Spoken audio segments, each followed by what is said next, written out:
24 ঘন্টা পার হওয়ার আগেই সোশ্যাল মিডিয়া থেকে কুমারগ্রামের মনোজ ওরাওয়ের দলীয় পথ ছাড়ার পোস্ট উধাও হয়ে গেল রহস্যজনকভাবে।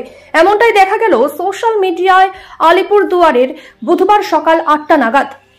দলীয় পথ থেকে অব্যাহতি নিলেন এমন পোস্ট সোশ্যাল মিডিয়ায় দেওয়ার পরেই গোটা রাজ্য জুড়ে বিতর্ক ছড়িয়েছে। এদিকে মনোজ ওরাওয়ের বাড়িতে যাচ্ছেন জেলার বিভিন্ন স্তরের বিজেপি নেতারা। অনেকেই বলছেন বিধায়ক মনোজ কুমার ওরাও দল পরিবর্তন করবে। বুধবার সকাল 8টা নাগাদ সোশ্যাল মিডিয়া থেকে পোস্ট উধাও হওয়ার পরেই আবারও নতুন করে বিতর্ক দেখা দিয়েছে।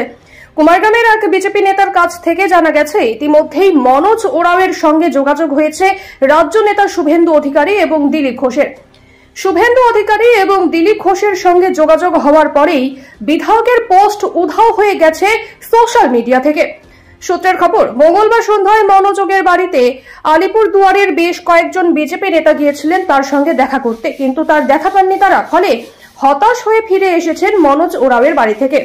যদিও বুধবার সকালে মনোজ ওরাওকে পোস্ট উধাও নিয়ে জিজ্ঞেস করা হলো, তিনি কোনো কিছু বলতে রাজি হননি।